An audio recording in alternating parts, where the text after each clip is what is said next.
You're listening to NIL Now, a podcast dedicated to the name, image, and likeness of today's college and high school athletes. So we're going to explore the crazy and wildly interesting world of name, image, and likeness. NIL Now, covering the latest sports business headlines and keeping you informed on the nation's top performers. This is NIL Now, where the stars of tomorrow are getting noticed today. It's the Wild Wild West, but we're wrangling it in. Presented by Headline Studio and Reddit. Here are your hosts, Lauren Zisler and Kevin Jones.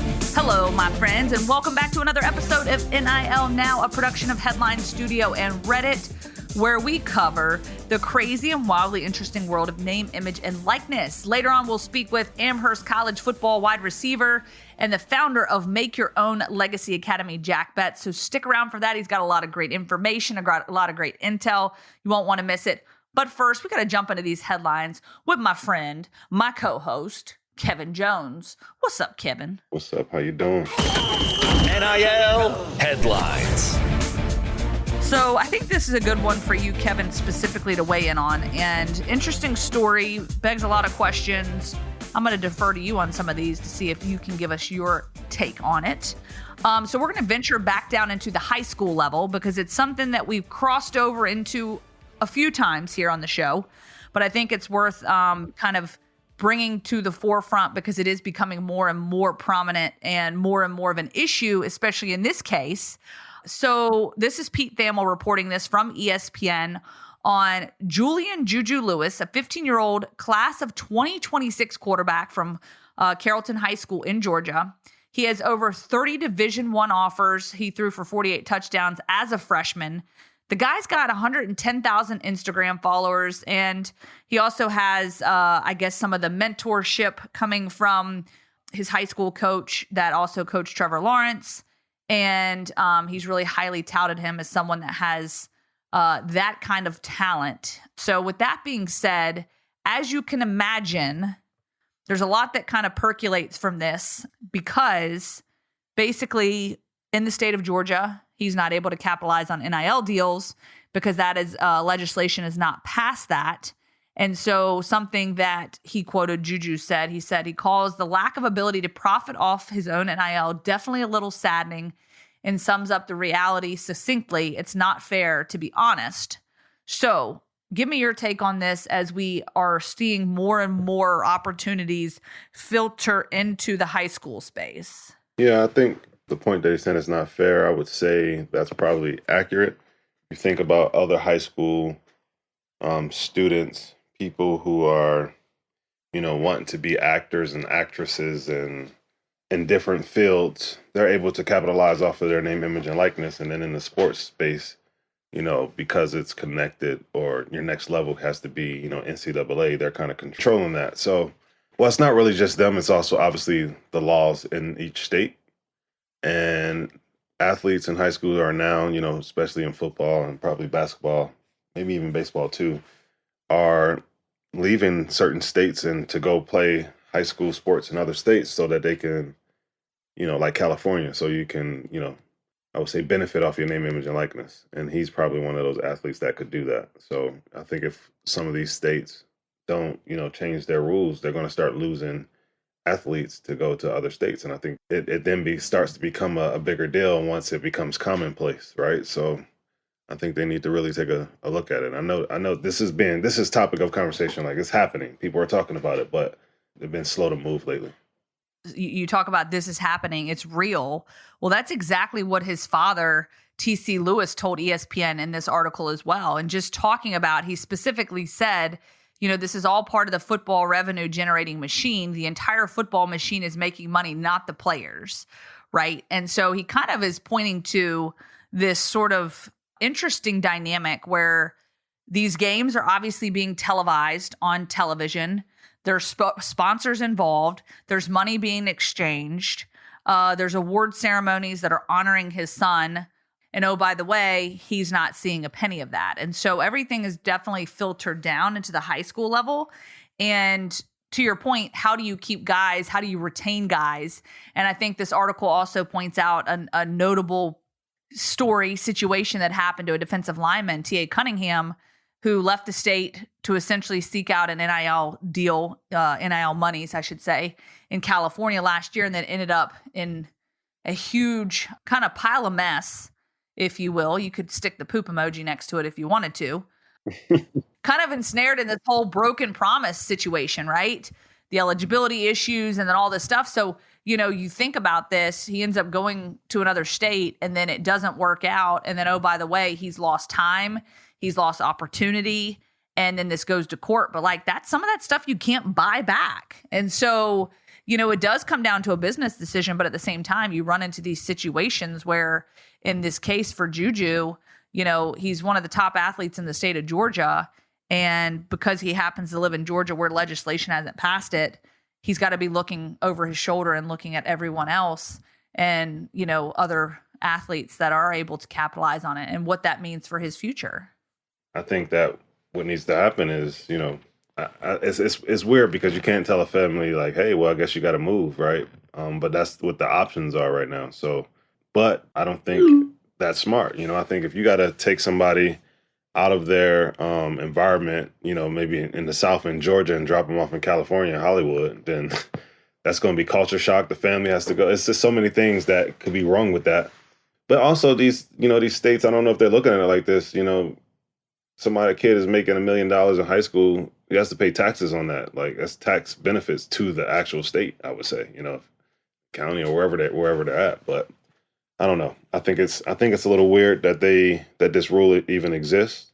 It doesn't really make much sense to me. I'd like to hear from somebody who is sitting in the seat making that decision, because they're not protecting the kids in this way or the families. Like this could be a huge advantage to them. So I don't get the other side of it just yet. So I need a little more information from the legal side of it. But from looking at it at first glance, hearing the stories, being involved in NIL and knowing about kids wanting to move across the country just to be able to benefit off of their name, image, and likeness, when other kids can do that, other kids can open up lemonade stands with their name on it. Other kids can endorse their parents' products that when they sell stuff. So this stuff is just like, it's a little bit weird that we have to keep dealing with all of these conversations as it pertains to athletes in general.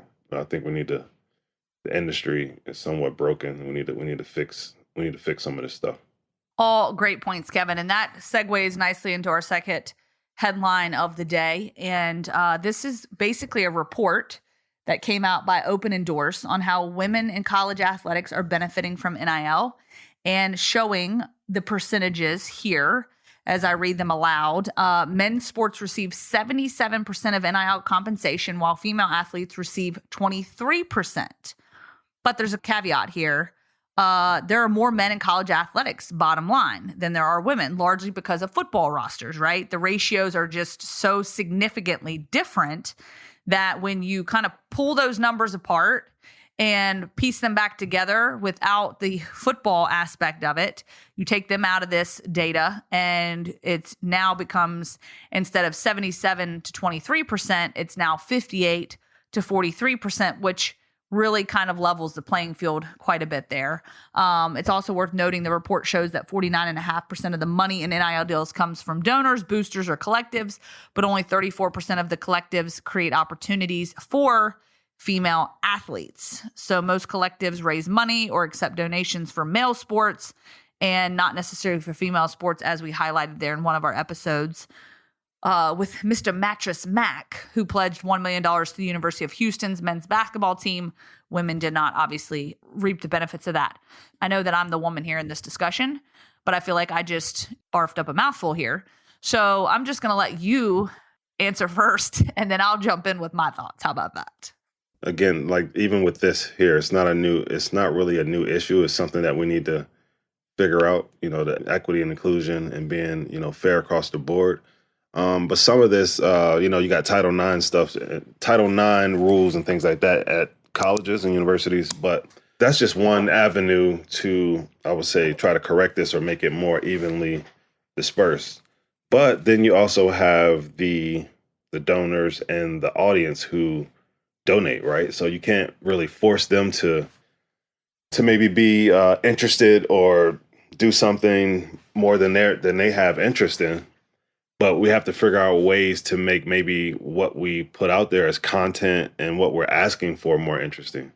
So like ways that people are getting money now, you have like doing interviews, appearing somewhere for something, creating content, signing something, licensing rights, and a host of other activities. But I think we could get a little bit more creative with our content. I think that will drive more dollars, especially in the women's sports, because right now there needs to be a gap. There's a gap, and it needs to be like, how do you close the gap? And I think it's going to take some innovation. I don't think you can just say, hey, there's a disparaging amount of numbers and we need to give more. I don't think that's been the old way of doing things. So we need to come up with some better ideas on how we do rev share and things like that. And that's from college sports to, you think about the WNBA and NBA and all the different issues that are going on. Like enough's enough. It's time to like figure out how to make this thing more fair, more equitable. Yeah, and I think you hit the nail on the head there. This is not happening just in this space, right? This is something we've been seeing for a long time, and a push has been made, but we're seeing it on every level. And I think that, to your point, and I think this is a topic that I think I'd love to dive into later on with our guest that we talked about. Jack Betts will be joining the show later to kind of talk about the academy that he has and really bringing the entrepreneurial side of things to this influencer market, right? And these NIL deals, this is not where it just shows up in your lap and that's it, right? So how do you make yourself more marketable? It's not just a matter of like, okay, let's just throw the money in a pot and split it up equally and then we'll see where we land. Like any sort of advertising dollar or sponsorship dollar, it has to be, beneficial to the company, the sponsor. That's probably one thing that I'd be interested in seeing. And I've always kind of been curious about this. So even we talked about the Super Bowl last week, right? You pay $7 million for an ad. What is the return on that? Yes, you have the eyeballs, right? I read somewhere where like 118 million people watched the Super Bowl halftime show. And that number wasn't quite that high for actual viewership of the game. Some people just tune in to watch the Super Bowl halftime show. But what is the return on that and return on investment? And Kevin, I would ask you this. Do you guys have a way to monitor that? Do you have any insight with businesses on how that return on investment is measured? Because I think that's an important piece to this entire component as well, versus just saying, okay, we're going to hand this much money out and go do your thing with it. If you can create those opportunities that actually bring in value, then there might not be as much disparity. Yeah, we try to do everything. We try to have, when I say do everything, I mean say everything that also bring back metrics so that we can have repeat customers with those our businesses that we work with. This can't be pay for play, but how they perform on, in their sport and how they do in the classroom, who they are as, community members of the university, that all plays into the type of following they have, right? So the following is part of the reason why these businesses want to do business with you, unless it's a relationship and they just like, hey, we just support Virginia Tech women's athletics. So then they support it in one way, but then what is that return on investment? Sometimes they care and sometimes they don't. So for the ones who do care, we definitely make sure we give them all the metrics from, social media, who was at the event, what was the feedback from the event. Like we just had Liz Kitley on here now. She did the one-time cooking show, and now she's like booked for 3 more different versions of that. Dang, that's awesome. Yeah, it's good. But we got to be able to, I want to be able to do something for the whole team and something for the volleyball team and then the softball team. So you got to do something first, get people comfortable with it, and then you start to push out more things. We definitely have plans for all of our sports and all of our women's sports coming up before, I would say probably before football season, that will allow the women of Virginia Tech athletics to be a lot more prominent than they currently are. Love it. Triumph NIL, getting things done. Woo! Let's go. Flex. Let's go. NIL headlines. Alrighty, friends. Time to roll into our second segment with Bobak Hayeri, our friend from Reddit. What's going on, friend? Good. How are you guys? Well, we are doing fantastic. As we dig into some of our top headlines, we roll into some more fun, interesting entertainment in this segment, as we always do. And then we go down rabbit holes, and sometimes it's hard to get back out of them. But we'll see how that goes today. Mr. Running Back himself from Texas, Bijan Robinson, has a commercial that is quite entertaining. So I want you guys to take a listen to this, and then we'll come back for some commentary. It's all right, man. Sometimes after a loss, you gotta reach deep down into your pocket for a bottle of Bijan mustard. That's just a bottle of delicious gourmet mustard. How is that supposed to help me? Thanks, Bijan. One team, one delicious drink. Okay, so Bijan Robinson, aka Bijan Mustardson, he's obviously capitalizing on this NIL deal. Has made some money and really taken this mustard thing to another level. My favorite part of that whole commercial, I must say, is when the hot dog comes out of the Gatorade cooler. That is brilliant. And probably even more so right now, because during this phase of my pregnancy, for some reason, hot dogs have been my craving lately. So when that hot dog come popping out of that Gatorade thing, I was like, ooh, give me a hot dog. So I don't know if I'm sold on the mustard, but I'm definitely sold on the hot dog. I love the sound editing they did there, because as he pulls it out, they did that tube sound zoop, Well, if you go to that website, the bijanmustardson.com, actually has merch and stickers and photos. So it's a cool little activation here. I like it. Yeah. So what's up, Bobak? What are the Reddit folks talking about? Well, I do want to say, back when this stuff was first, coming out, when it was arriving in some of those stores around Austin, some of the RCFB users were buying it, and they told us it was pretty good overall. It wasn't like a terrible mustard or anything like that. As far as talking about what people's favorite sort of NIL deals are, Baylor fan Mezzo Forte won. He was a little disappointed that they never did actually just straight up call it Bijan's Dijon, because that seemed to work a little bit better. And then I do enjoy Nebraska fans, some hype, thought that perhaps it could have been also a nice opportunity for an NIL deal for Bed Bath and Bijan. And the fact that never happened kind of upset him a little bit. Hey, and with Bed Bath & Beyond or Bijan, with mustard, you just get mustard, right? I mean, you can only do so many things with mustard, but Bed Bath & Beyond, you would have gotten all sorts of fun contraptions and perks of a bath and bedding store. Too bad there isn't a player with the name Colonel, because Colonel Mustard would be fantastic. That would be. Colonel Mustard, is that from that's from Clue, right? Exactly. That is awesome. I love that. That's good. Yeah, there's been a lot of interesting deals out there. Of course, I know we had talked about the Kool-Aid McKinstry one. You can't go off the rails with that one. I mean, Kool-Aid is the jam. That's another craving I've had as of late. I literally was at the store the other day and bought some cherry Kool-Aid, because Kool-Aid is the jam. Although I'm sure with the sugar content, it's probably not the best thing for being pregnant. But, sometimes you just have to live a little, right? We got to mention, I liked Dennis Collin, the Popeyes kid, getting that much deserved NIL deal at D2 Lake Erie College. Apparently his college nickname is Killer Whale, because he's an offensive lineman. But I love that. So good for him. Good for Colin, Mr. Collin, getting that nice NIL deal and beloved by so many people over it. All right, so now that we got our fill of condiments for the afternoon, let's move on to our next headline. We're talking about the 12th Man Foundation. They have now entered into, this NIL space. And, Bobak, I'm going to defer to you on this to explain how this whole thing's different, because I guess the 12th Man Foundation now providing funding and all this other stuff. I mean, I know a lot of schools are kind of jumping in with these different types of opportunities and collectives and this and that, but just school us on what this whole thing's about. My pleasure. I relish the opportunity to talk about it. Sorry.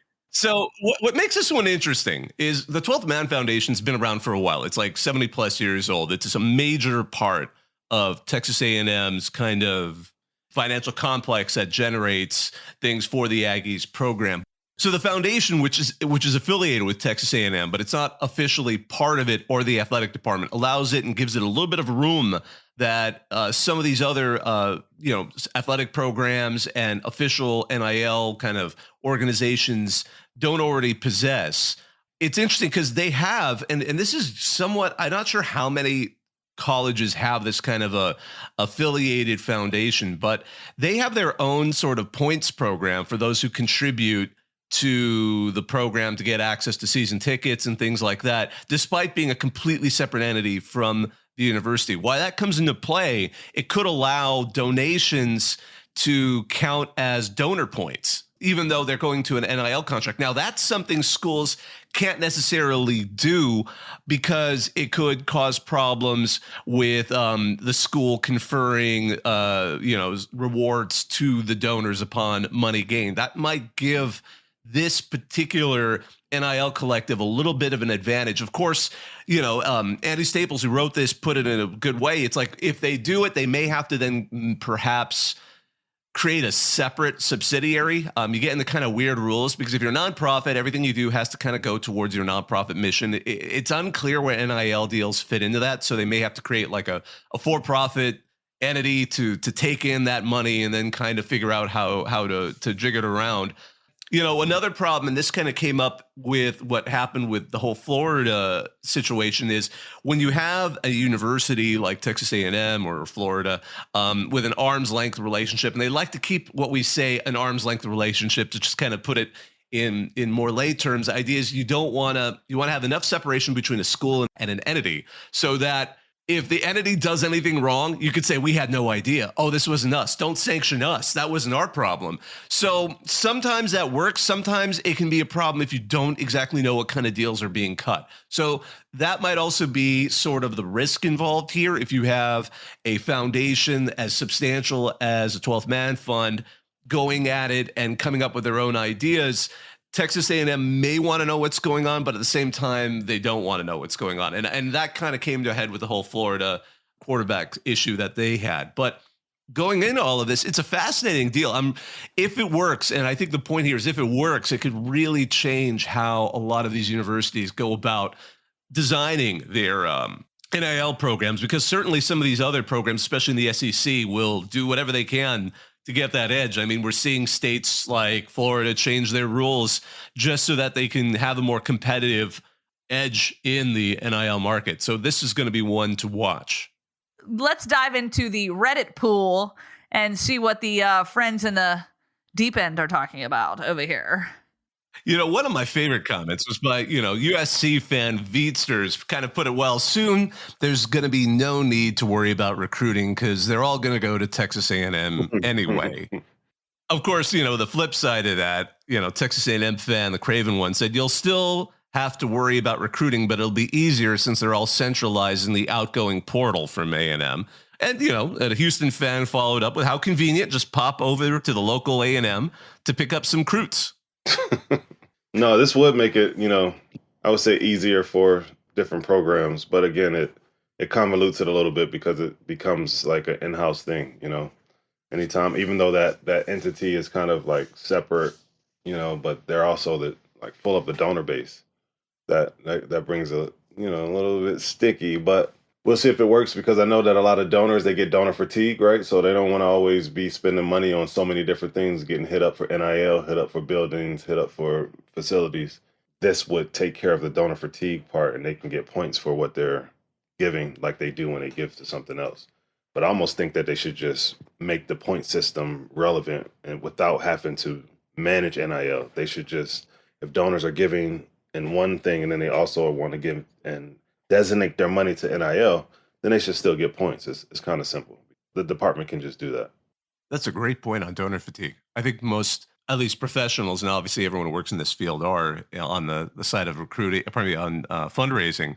That is one of the biggest concerns, dealing with, and as you said, that variety. That's one of the best points I think out there. If this could centralize it and make it easy for donors, that would be a huge effect that I think people do not appreciate as fully as outside of that particular industry. You're listening to NIL Now.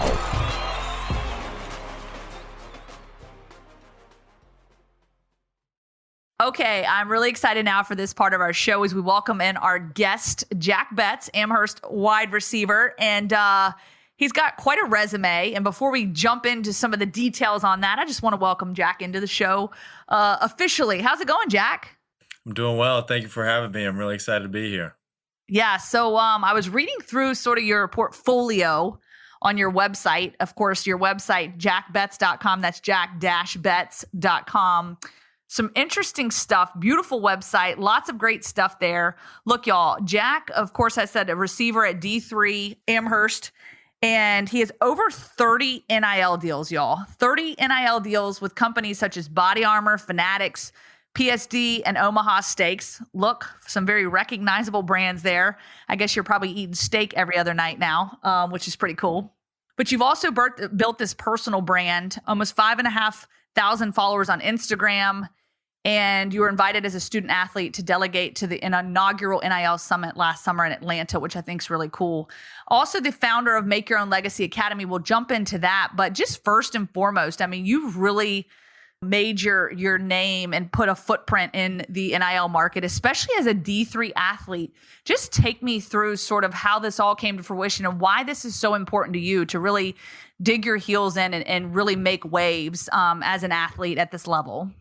Yeah, so I guess when it comes to my story, it's really important to go back all the way to the beginning of NIL legislation in general. And when that legislation was passed way back in 2021, I was on family vacation, just hanging out with my family. I get these alerts, ESPN, Bleacher Report, all over the place on my phone. NIL legislation has now been approved. And, sitting there with my family, I'm super psyched up. I'm super excited. I've got a lot of partners in mind, both local and national. But then the reality kind of set in. I'm a Division III athlete in the middle of Western Massachusetts. I'm not entirely sure if I'm even going to get one deal. And it wasn't until January of 2022, actually, that I got my first partnership. Lifestyle Bands actually reached out to me. And from then on, I was in a gap semester, so I had no academic things to take care of, no official sports workouts. I was really just on my own at home. And so I said to myself, where can I take this? Where can I go in this ecosystem as a Division III athlete? And 13 months later, you see what's in front of you right now. Man, so it sounds like it's been a ride. It's cool to see that, Lifestyle has reached out to you as I guess that was your first deal. So, for some of the other deals that you had, like Omaha Steaks or something like that, like how does something like that come about? Is it, something you hear about, you reach out? Like we always like to kind of get the behind the scenes dealings on how some of this stuff works so that our audience knows that, people that are advocating for themselves or if they have an agency, like we just want to know, like, what's the secret sauce? 100%. Yeah. For the majority of the deals in my portfolio, those are actually, independently obtained. Those come from just me being super proactive, reaching out to these brands, selling to them why having Jack Betts as a part of their ambassador program, why I'll be a useful asset to have on their team. And that really comes in the form of, as a Division III athlete, we aren't televised every single Saturday. So instead of promoting Jack Betts as the athlete, I have to begin promoting Jack Betts as the entrepreneur, which is a really important point that a lot of these athletes overlook. That comes as a result of NIL, that we get the opportunity to be our own entrepreneur. So I think when it comes to getting those major brand deals and connecting with them, it is sort of my approach and how I reached out to them in the professional way and manner in which I carry myself. But for a deal like Omaha Steaks, that was a deal that came down to really who I knew. So I actually connected with them via a third party, Locker Room. They were, I was super fortunate to connect with them. And I know my father was super excited because it was a Father's Day campaign. So that was a really great campaign to be a part of. And I know my family ate good that night. That's for sure. Nice. All right, so let's do a mock interview here right now. So this is KJ Holidays. You want to be sponsored by Holiday? So what's that pitch sound like to me? As like you said, because I really want to get into this. Advocating for yourself, because athletes need to hear this too. Like this needs to be something that they can use for themselves. Now, obviously, you don't want to give everybody the secret sauce in your own market, but the show is more of a national show. So how does that work? Are you when you pitch yourself? Yeah, when I pitch myself, there's really two main components. The first one being my NIL email template, which really just gives a clear-cut solution. Why am I emailing you? And it's all about, in my opinion, in my experience, the direct messaging to brands on Instagram, Twitter, that doesn't work. You've got to go straight direct to the source, and that comes in the form of emailing. So over the past 13 months, I've worked, reworked, revamped, revised my NIL email template. And it just is basically like, good morning, my name's Jack Betts. I'm from Dallas, Texas, wide receiver at Amherst College. I'm looking for NIL opportunities in which I can become an ambassador for brands of interest. And then I talk about a little bit about my portfolio, me being featured in the media when it comes to, features in Business Insider, Boardroom, Dallas Morning News. And then obviously I have to mention me being a student athlete delegate. I'm pretty sure, I want to say I was the only Division III guy there, just from the reactions that I got in conversations when I was at the NIL Summit. And then accompanied by that is going to be something that I like to say that I've coined as my NIL cover letter. I really take the approach and kind of treat it like a job application almost. So I'm giving you a resume. You don't have a lot of time to go Google who is Jack Betts. So I'm putting all this information right in front of you. So it's like, okay, the curiosity, the human curiosity is going to be like, he's got this attachment right here. Why don't I check this out? And the cover letter really consists of education, skills, work and volunteer experience, activities, extracurricular, awards and honors, and finally my current NIL highlights. So that's a lot to take in, but that's essentially my approach. And obviously it's been very successful. Sold. You got to deal with me. Dude, I see KJ over there really giddy right now. Super professional, and that's good. To take that approach because people will take you more seriously, and you have everything there for them to, like you said, to see and click on. So that's awesome, man. Congratulations on your success so far. I appreciate that, and I'm glad I sold you. Sold. So that leads me to my next question. So Raekwon Smith, we had him on the show back in 2022, obviously, when we were kind of launching this podcast. I think he actually might have been one of our first athletes on the show. And Raekwon Smith is coined the king of NIL. And he obviously a track and field athlete, has done a lot of great stuff in the track and field world and NIL world. And I think for him, as someone that, at Norfolk State, has played some football as well, basically is that entrepreneurial mindset. Well, it sounds like you guys have a lot of commonalities, and I've learned now that you guys are friends and you guys have used each other to lean on for advice throughout this process. 100%. Yeah. Raekwon and I connected, I want to say mid to late February of last year, because when I was doing a little bit of research, obviously I had a little free time on my hands. So once that first deal came in, I started doing research as to gain a little bit of inspiration, not necessarily, copycat what other people are doing, but just sort of gain inspiration, whether it be for partners, content creation, or anything of that sort. And when I saw there was really nobody at the Division III level, I had to look at other kind of smaller market, maybe Division I athletes. And that's really where I came across Raekwon. Ever since then, we've established a really great professional relationship, but also personal relationship. We text each other all the time, keep each other updated with our, athletic endeavors, and professional endeavors and business endeavors, of course. But once we connected then, I had somebody message me in March or April, I think it was, and they're, asking if they could get a little bit of my time. And they just kind of said, like, it looks like you're the king of Division III NIL. And so I reached out to Raekwon and I said, how would you feel if I kind of ran with this? What do you think about there being levels to royalty? And he was all on board. He loved it. And I think that really just speaks to the camaraderie throughout the athlete community when it comes to NIL and wanting to see, all of us eat, essentially. Man, it's always good to be able to have somebody, that you can lean on that may be going through, similar things in this space. The space is so new.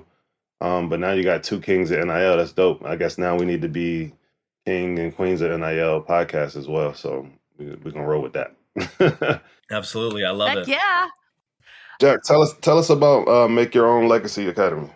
Absolutely. Yeah. Happy to do so. So the Make Your Own Legacy Academy is an NIL education academy that I founded in August of last year. And really the way that came about was around April, I want to say, of last year, really when, the Jack Betts brand was picking up speed, and I was showing up on people's Explore pages and For You pages and anything of the sort.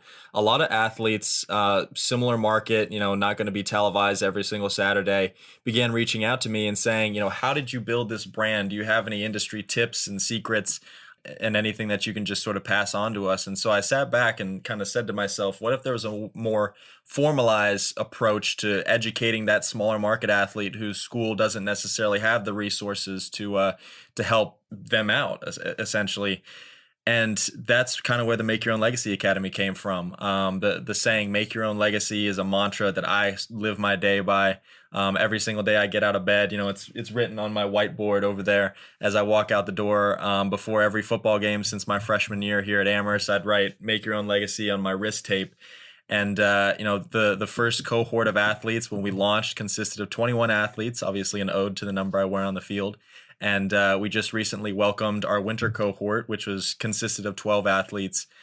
And really, I educate them on everything from the cold email approach, as aforementioned, negotiating with these companies, how to sustain those conversations, content creation, all under the guise, all keeping the priority in mind of developing professional skills that not only will help you get some NIL deals, but can be transferable to a professional career. Because the reality is a lot of the athletes in here aren't going to be playing their sport professionally. So that's a little rundown of what we've got going on there. Hey, bro, hold on. Did you just use the word aforementioned in person? I've only read that on paper. I'm an English major after all, KJ. Come on now. You're the man for that. That's good. Dude, I know. I love it. You've got the vocabulary spinning right there too. I love it. Look, and the moral of all this is, as I'm hearing you talk, number one, we talked about your relationship with Raekwon, the king of NIL, how you dubbed that, and we're able to get the king of D3 NIL. And then of course this academy.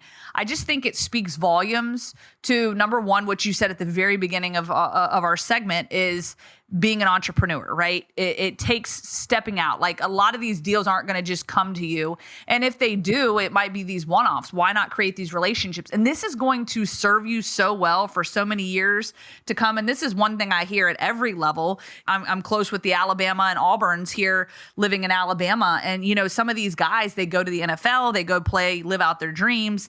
And then it's kind of like, then what, right? And so you're giving these guys an opportunity, men and women alike, to prepare themselves not only for these potential NIL deals, but obviously life beyond that. And I think that's so great.